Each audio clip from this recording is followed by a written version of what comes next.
Last week, I bought a few things during Amazon's Big Deal Days events. The packages have arrived, and now I'm sitting here with an uncomfortable question.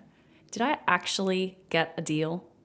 I have an underlying sense that I didn't, but it's honestly too hard to check. I didn't screenshot the percentage off claims at checkout, and while I can pull up the price history on Camel, I can't reconstruct what Amazon told me the discount was when I handed over my money. Amazon controls that narrative, and once the promotion ends, the evidence disappears. I'm privileged enough that I don't have to watch every penny, but I keep thinking about shoppers who need to, and for them, this is just nuts. Welcome to eCommerce in 2025. Shopping online kind of sucks now. It's become exhausting detective work for millions of customers. I'm not alone in my doubts about what kind of deals I got last week.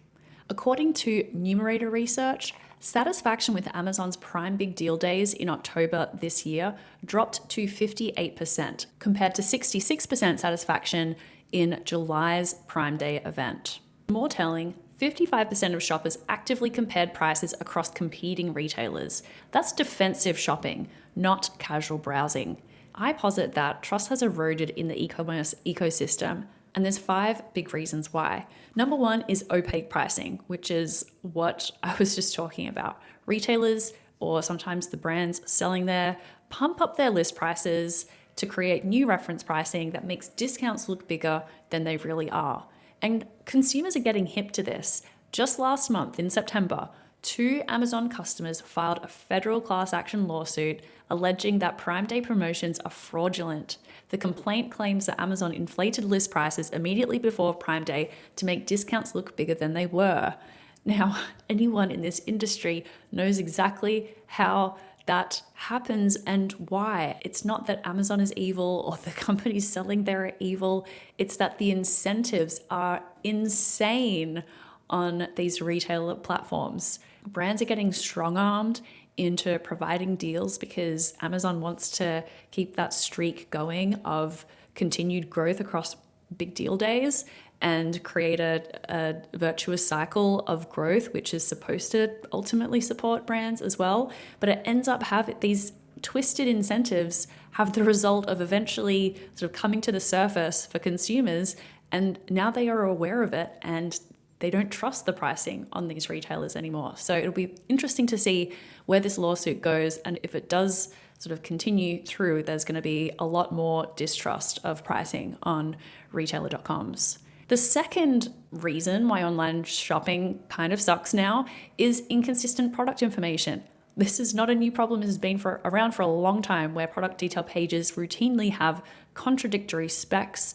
One section says leather, the title says synthetic. That these content errors and inconsistencies have plagued retailer websites for at least a decade and continue to create doubt about what you're actually buying. Other issues with the online shopping experience right now: hidden costs with free shipping, return policies that are buried in fine print, delivery windows that you're unsure of. You have to actually build a cart and go to checkout to understand what the shipping speed and costs are going to be. I'm often building shopping baskets across multiple retailers to check what I'm going to be charged, all said and done. Another big issue that continues is manipulated social proof, review gamings, retailers and brands gaming reviews, gaming ratings, incentivized feedback. Badly designed review systems make it difficult to gauge genuine product quality and feedback from real customers. And finally, overload. I'm sympathetic to this concern that some people have, that there's just too many ads on retailer.com websites. I'm skeptical that it's truly broken, because sponsored product ads just work too well to be completely terrible for shoppers. But there's certainly a perception of manipulation that matters. Consumers tend to complain about ads, at least the ones that they notice. Now, each of these 5 issues requires a lot of work on the part of the consumer, work to compare prices, verify product information, etc., etc. And this is all work that AI agents can do invisibly and instantly. New research from Adobe shows that 38% of consumers have already used generative AI for shopping, with 36% specifically seeking deals through AI tools. So these aren't just tech enthusiasts playing with the newest toys, they're everyday shoppers doing defensive shopping.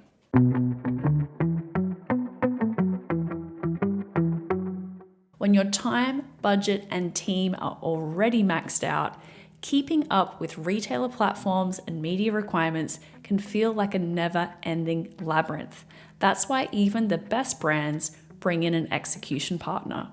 Acosta Group makes retail media execution simpler. They stay ahead of every platform update, tech shift, and media spec, so your campaigns actually show up and perform without draining your team. Let Acosta Group handle the chaos behind the scenes so you can keep building the brand. Check out acosta.group and tell them Retail Media Breakfast Club sent you. That's ACOSTA.group. Now, the AI skeptics say that everything is already fine. Fellow retail analyst Andrew Lipsman, someone who I greatly respect, recently dropped a ballsy essay arguing that AI shopping agents are overhyped and a solution looking for a problem. One of his points is that he walks through his last 5 purchases that he made online: a basketball pump, Claritin, a shirt, running shoes, a compost bin. He says these easy purchases required almost no thought and very little time to complete. For complex ones, he's certain that an agent would fail. Buying stuff on the internet is already efficient, he argues. Why complicate it with AI? But his almost no thought required framing reveals something. He trusts what he's seeing. Now, last month, I spent 2 hours trying to buy a specific type of boot for the winter. Not because I couldn't find them, but because I couldn't trust what I was seeing. I eventually landed on the Shoe Mall product page for these boots because they had the lowest price, but they had contradictory product information on the page. I had to go to a number of different retailer websites to figure out what the pricing would be at the checkout once I'd factored in shipping costs and coupons and things like that. And by the time I completed the purchase, I'd cross-referenced 4 different retail websites and I still wasn't confident that I got the best deal.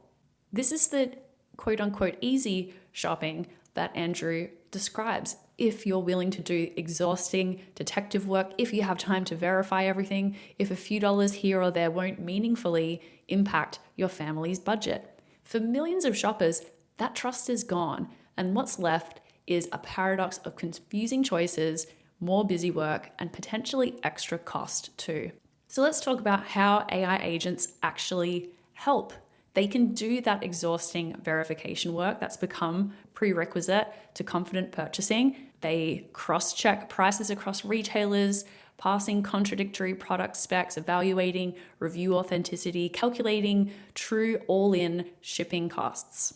And that's why we're going to see more consumers use these agents to help them make better decisions. Now, one irony that I want to point out here is that, look, Amazon didn't design a master plan to erode trust and then sell the solution with its Rufus shopping agent. But think about 15 years of optimization decisions, each one rational in isolation. Eventually, these trust gaps get built. Now Amazon is blocking external agents while building Rufus, their own shopping assistant. And the consequence is consumers who've lost faith in Amazon's pricing must now trust Amazon's AI to verify Amazon's deals. Now, I just don't think that that can hold. Walmart's taking the opposite approach. They're building systems that welcome external agents. Whether retailers like it or not, consumers are already turning to ChatGPT, Perplexity, and other tools to comparison shop and verify claims. So just wrapping up here, look, Andrew is right that transacting is easy. You can buy almost anything in minutes. But trusting what you're transacting on has become pretty hard.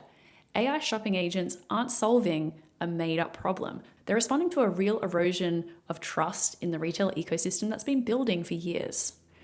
I still don't know if I got a deal last week. The proof will be in the pudding, if I could actually see the pudding. Next time, I'm asking ChatGPT to check first.